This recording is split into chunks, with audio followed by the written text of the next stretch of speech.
नमस्कार, रिती क्रिएशनच्या किचन मध्ये मी नम्रता मुरकर सर्वांचं स्वागत करते।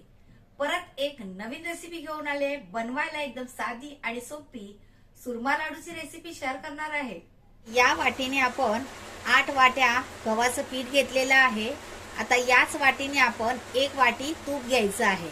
1 वाटी तूप घेतलेलं आहे। आता हे थोडं थोडं करून या पिठामध्ये मिक्स करायचं आहे।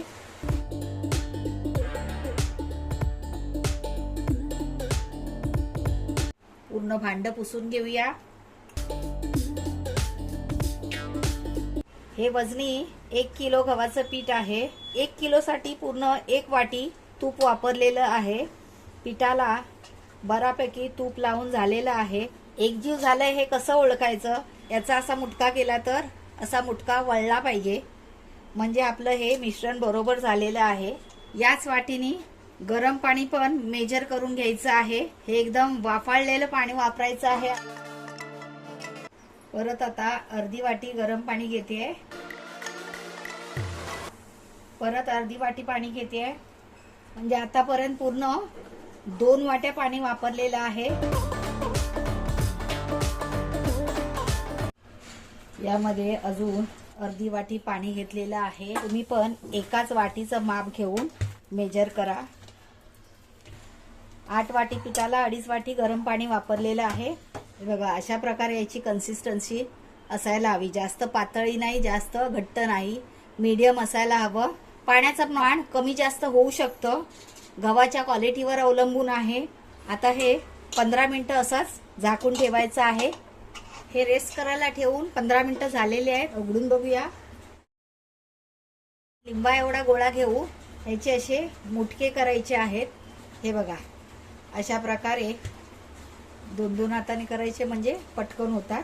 हे बघा, अशा प्रकारे सर्व मुटके तयार करून घ्यायचे आहेत। पॅन ठेवून गॅस चालू करून घेऊया। यामध्ये 2 टेबलस्पून तूप घ्यायचंय। गॅसची फ्लेम मीडियम ठेवायची। बदामाचे काप तळून घेऊया। बदामाच्या कापांना थोडा वेळ लागतो, म्हणून सुरुवातीला टाकायचे। गॅसची फ्लेम मीडियमच ठेवायची आहे। काजूवरचे तुकडे टाकायचे, शॅलो फ्राय करायचे। त्यावरच मनुका टाकायचा। 2 मिनिटं फक्त शॅलो फ्राय करायचंय। आता काढून घेऊया। अंदाजे 2 वाट्या तूप घ्यायचंय, जास्त तूप घ्यायचं नाही। लागेल तसं थोडं थोडं तूप घ्यायचं, नाहीतर तुपाचं जास्त वेस्टेज होईल। सुरुवातीला गॅसची फ्लेम हाय ठेवायची आहे। हाय फ्लेम करून तूप तापून घ्यायचं आहे।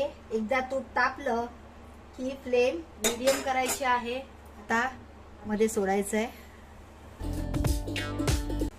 एक एक मुटका सोडून तळून घ्यायचंय असं।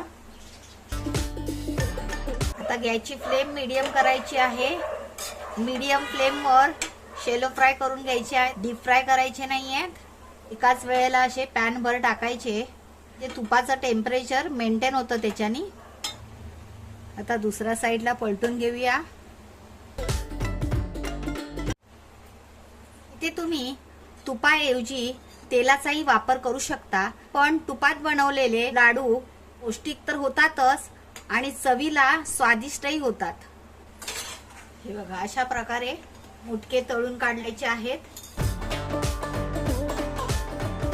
सर्व मुटके तळून तयार आहेत। आता हे गार झाल्यानंतरच मिक्सरला लावून रवाळ वाटून घ्यायचे। हे गार झालेले आहेत। आता याचे तोडून तुकडे करायचे आहेत। बघा किती खुसखुशीत झालेत। मुटक्यांचे तुकडे करून रेडी आहेत। आता मिक्सरला लावून चुरमा करून घेऊया। रवाळ चुरमा मिळालेला आहे। चाळणीवर चाळून घ्यायचा आहे।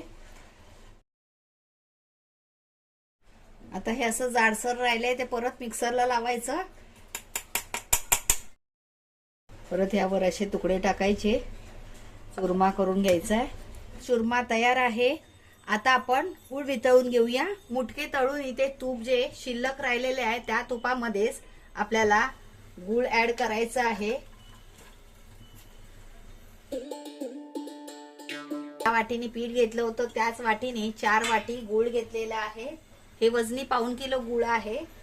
इथे आपल्याला पाक करायचा नाहीये, फक्त गूळ वितळून घ्यायचा आहे. इथे गूळ वितळलेला आहे. आता गॅस बंद करूया आणि गूळ चुरम्यामध्ये ओतूया.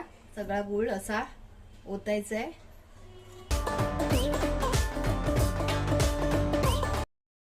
आपण गूळ घातलाय त्यामुळे आपल्याला जायफळ पूड वापरायची आहे आणि हे ड्रायफ्रुट्स तळून घेतलेले ते ऍड करायचे आहेत.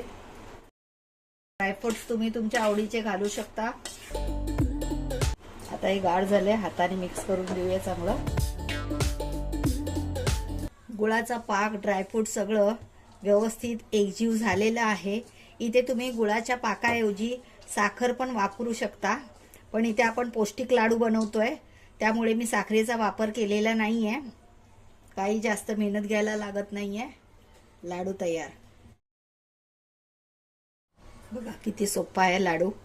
अशा पद्धतीने गोल गरगरीत लाडू बनवायचे आहे. बनवून झालं की एकदा खसखस मध्ये असे बुडवून घ्यायचे. अशा पद्धतीने सर्व लाडू वळून घ्यायचे आहेत. पौष्टिक आणि स्वादिष्ट चुरमा लाडू तयार आहेत. रेसिपी आवडली तर लाईक करा, शेअर करा. चॅनलवर नवीन असाल तर चॅनलला सबस्क्राईब करा. वेळात वेळ काढून तुम्ही ही रेसिपी पाहिली त्याबद्दल खूप खूप आभार. लवकरच परत भेटूया अशाच एका नव्या रेसिपी सोबत. तोपर्यंत बाय बाय.